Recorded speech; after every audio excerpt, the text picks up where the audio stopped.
এই ভিডিওটি কয়েকদিন আগে ধারণ করা। সবাইকে শুভেচ্ছা। আমি লিসি দেশাই। আজকে আমি আপনাদের সামনে আমার জীবনের গল্পটা শেয়ার করব, যেটা আমার শারীরিক ও মানসিক ট্রান্সফরমেশনের, যেটা একজন লড়াকু যোদ্ধার গল্প, যেটা একজন হার না মানা মানুষের গল্প, যেটা আমার আত্মবিশ্বাস ফিরে পাওয়ার গল্প। আমার বাবা ছিলেন হেডমাস্টার আমাদের স্থানীয় স্কুল সেন্ট লুইস হাই স্কুলে, এবং আমার মা একজন গৃহিণী। তো আমার জীবনের স্পষ্টতই দুটো ভাগ। একটা হচ্ছে আমার জন্ম থেকে আমার মাস্টার্স পর্যন্ত, যখন আমি ঢাকা ইউনিভার্সিটিতে ইংলিশে অনার্স মাস্টার্স করি সেই পর্যন্ত, এবং বাকিটা এরপর থেকে। আমি যখন অনার্স 4th ইয়ারে পড়ি তখন আমার টাইফয়েড ফিভার হয়েছিল। তো টাইফয়েড ফিভারটা ভালো হয়ে গিয়েছিল, কিন্তু এরপর থেকে আমি ফিল করলাম যে আমার শরীরে দুর্বলতা কাটছে না। আমি খুব সহজেই ক্লান্তি বোধ করতাম, একটু হাঁটলেই হোঁচট খেয়ে পড়ে যেতাম। তো এভাবে আসলে আমার দিন যাচ্ছিল। আমি মাস্টার্স পাশ করি। তারপর 2009 সালে মাস্টার্স পাশ করার পরে অগাস্ট মাসে আমি ইন্ডিয়াতে যাই, ভেলোরে সিএমসি হসপিটালে। সেখানে ডক্টররা নানা পরীক্ষা নিরীক্ষা করে। আসলে ডক্টররা আমাকে তেমন স্পেসিফিক কোনো কারণও বলতে পারেনি, বা এর কোনো সমাধান আছে কিনা সেই কথাও বলতে পারেনি। তো আমি আবার বাড়িতে ফিরে আসি, 6 মাস বাড়িতেই থাকি, কারণ 6 মাস পরে আবার ফলো আপে যেতে হয়েছিল। তো আমি আর নতুন করে কোনো চাকরির খোঁজ করিনি। ওই 6 মাস এক্সারসাইজ মেডিটেশন করে আমি কাটিয়েছিলাম।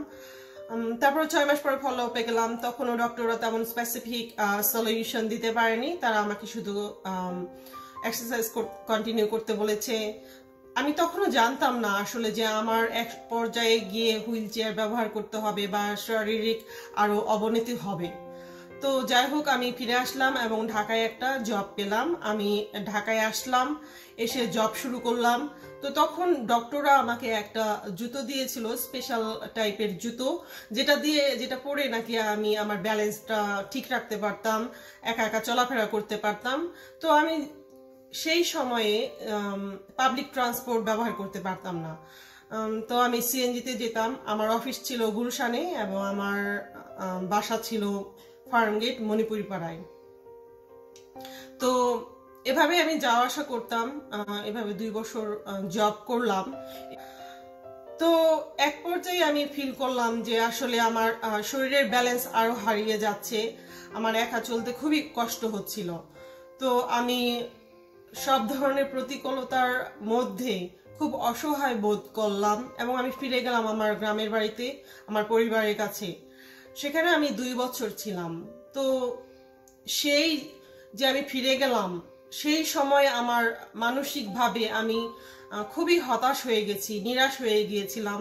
কারণ আমি দেখলাম যে আমার পরিচিতরা আমার প্রতি কেমন অদ্ভুত আচরণ করছে, তাদের অ্যাটিটিউড পরিবর্তন হয়ে গেছে। আমি যেন তাদের কাছে একটা অপরিচিত মানুষ, আমি যেন একটা ভিন গ্রহের প্রাণী।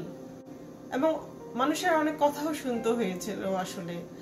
যখন আমি ঢাকায় একা একা চলতাম, তখন সিএনজি ওনারা বা অন্যান্যরা বলতো, পায়ে সমস্যা, তাহলে চাকরি করা দরকার কি, ঘরে বসে থাকলেই তো হয়, রেস্ট নিলেই তো হয়। কিন্তু আসলে তো আমি ঘরে বসে থাকতে চাইনি কখনো, সবসময় চেয়েছি কিছু একটা করতে। তো যাই হোক, যখন আমি বাড়িতে ছিলাম আমি টিউশনি করতাম, কারণ আমার কখনো মনে হয়নি যে আমি বসে থাকবো। সবসময় চেয়েছি যে নিজে একটা কিছু করি, নিজে একটা কিছু রোজগার থাকুক, ছোট হোক সেটা। তো এভাবে যে টিউশন থেকে টাকা পেতাম, সেটা দিয়ে আমি আমার হাত খরচ খুব ভালোভাবে চলে যেত।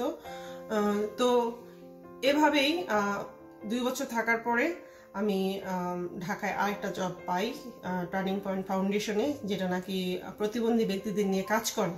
তবে সেই ডিসিশন নেওয়াটা যে ঢাকায় আমি আবার চাকরি করতে আসব, অত সহজ ছিল না আমার জন্য। কারণ 2 বছর বাড়িতে থাকার ফলে আমি শারীরিক এবং মানসিকভাবে কিছুটা দুর্বল হয়ে গেছিলাম, আত্মবিশ্বাসও বোধহয় কিছুটা কমে গিয়েছিল আমার। তো আর যেহেতু আমি একা একা চলতে পারতাম না, তো আমার মাকে নিয়ে আমি ঢাকায় আসি, সেই প্রতিষ্ঠানে জব করা শুরু করি। কিন্তু সেই প্রতিষ্ঠানে জব করাটা আমার আরেকটা টার্নিং পয়েন্ট আমার জীবনে, কারণ আমি বিভিন্ন সেমিনারে বা মিটিংয়ে যেতাম, সেখানে বিভিন্ন প্রতিবন্ধী ব্যক্তিদের সাথে আমি কথা বলেছি, প্রতিবন্ধী নারীদের সাথে আমি মিশেছি, তাদের জীবনের কাহিনীও জানতে পেরেছি। তো দেখলাম যে আসলে শুধু আমি তো নই, আমার মতো আরো অনেক ব্যক্তিরা আছে যারা হয়তো অনেকে জন্ম থেকে বা অনেকে ছোটবেলা থেকেই এই প্রতিবন্ধিতাকে বরণ করে নিয়েছে, সেই চ্যালেঞ্জকে নিয়েই তারা এগিয়ে যাচ্ছে, কাজ করে যাচ্ছে। তো আমার মনেও এরকম একটা বিশ্বাস আসলো যে আমাকেও এই চ্যালেঞ্জটা নিয়েই চলতে হবে, এটা থেকে তো আমি অ্যাভয়েড করতে পারবো না, বা আমি তো থেমে থাকলেও আমার হবে না।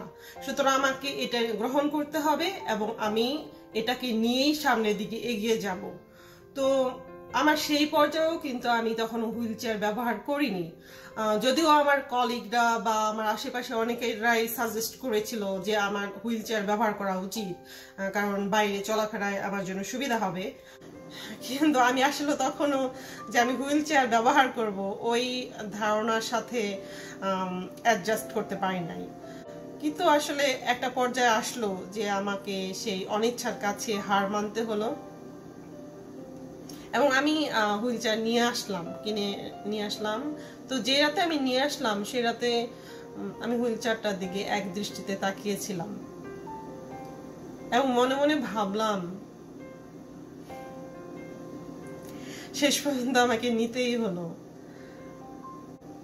এখন কি আর করা, যে অবস্থাকে আমি চেঞ্জ করতে পারি না, সেটা তো আমাকে অ্যাকসেপ্ট করতেই হবে। তো যাই হোক, তারপর থেকে আসলে এই হুইল চেয়ারটাই আমার একমাত্র সঙ্গী হয়ে উঠলো। আমি 2016 সালে মোবিলিটি ইন্টারন্যাশনাল এর আয়োজনে ওয়াইল্ড 2016 এই প্রোগ্রামে অ্যাটেন্ড করার জন্য আমেরিকার অরেগনে আসি এবং আমার 3 সপ্তাহ ট্রেনিং প্রোগ্রামে অংশগ্রহণ করার পরে ফিরে যাই। দেন আবার আমি সেই টাইমে আমি আমেরিকার ইউনিভার্সিটিতে অ্যাডমিশন নেই এবং অ্যাডমিশন নেওয়ার জন্য আমি IELTS, GRE এগুলার জন্য প্রস্তুতি নিতে থাকি, কারণ আমার সবসময় স্বপ্ন ছিল যে একটা বিদেশি ইউনিভার্সিটিতে একটা ডিগ্রি নিব। তো সেই স্বপ্নের জন্য আমি আসলে প্রস্তুতি নিচ্ছিলামও, সবই করতে থাকলাম আমার চাকরির পাশাপাশি। আমার একটু বাড়তি পরিশ্রম করতে হতো সত্যি, কিন্তু আমার স্বপ্ন যেহেতু ছিল, তো স্বপ্ন পূরণের জন্য তো বাড়তি একটু পরিশ্রম করাই যায়। তো আমার লাকিলি আমি অ্যাডমিশন পেয়ে গেলাম, আমি আমেরিকায় আসলাম। এসে এখানে ক্যানেসো স্টেট ইউনিভার্সিটি থেকে পাবলিক অ্যাডমিনিস্ট্রেশনে মাস্টার্স করলাম, যেটা আমার সেকেন্ড মাস্টার্স। এবং আমি খুবই খুশি যে আমি প্রত্যেকটা সাবজেক্টে A পেয়েছিলাম এবং আমার টোটাল জিপিও ছিল 4.0। তো এভাবেই আসলে আমার পড়াশোনার একটা স্বপ্ন পূরণ হলো। তারপর আমি বিয়ে করি, আমার ভালোবাসার মানুষকেও পাই।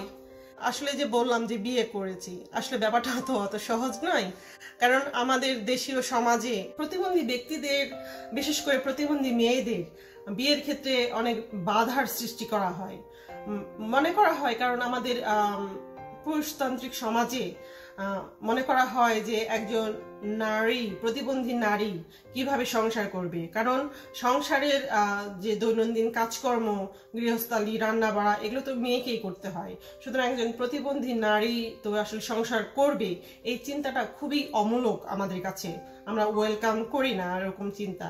তো যাই হোক, আমি লাকি যে আমি একজন মুক্তমনা মানুষের সন্ধান পেয়েছিলাম যে আউট অফ বক্স চিন্তা করতে পারতো। তো সেই আজকে আমার সঙ্গী, যে আমাকে সাপোর্ট দিয়ে যাচ্ছে। আসলে আমি বলতে পারি যে আজকে যে আমি অনেক কিছুই পেয়েছি জীবনে, যদিও সেটা স্বাভাবিকভাবে নয়, একটু ঘুরিয়ে, একটু অন্যভাবে, কিন্তু আমি পেয়েছি, অনেক কিছুই পেয়েছি জীবনে সুখী হওয়ার মতো। তো আজকে আমি দর্শকদের বা শ্রোতাদের আমি এটাই বলতে চাই যে জীবনে অনেক বাধা আসবে, অনেক প্রতিবন্ধকতা আসবে, চ্যালেঞ্জ আসবে, কিন্তু সেই চ্যালেঞ্জের সামনে তো থেমে গেলে চলবে না, হার মানলে চলবে না। জীবনের প্রতিবন্ধকতাই তো শেষ কথা নয়, সেই বাধাকে অতিক্রম করার জন্য পরিশ্রম করতে হবে, ধৈর্য ধরতে হবে। তবেই আমরা একদিন আমাদের কাঙ্ক্ষিত লক্ষ্যে পৌঁছতে পারবো, জীবনে সফলতা অর্জন করতে পারবো, সুখী হব আমরা। তো একটা জিনিস কি, একটা কথা সবসময় আমি মনে পোষণ করি এবং এটা আমাকে শক্তিও দেয়, সাহস দেয়, যে আমার ডিসেবিলিটি আছে কিন্তু আমি ডিসেবলড নই। কারণ আমার আছে স্বপ্ন দেখার সাহস, আমার আছে কাজ করার একাগ্রতা, এবং আমার আছে এগিয়ে চলার দৃঢ় প্রত্যয়। সুতরাং তোমরাও হাল ছেড়ো না, সবসময় চেষ্টা করবে, জীবনকে ভালোবাসবে, কারণ জীবন খুব সুন্দর। আমি আছি, বেঁচে আছি, বেঁচে থাকবো। যতদিন শ্বাস আছে ততদিন আমি লড়ে যাব। ধন্যবাদ সবাইকে, ভালো থেকো।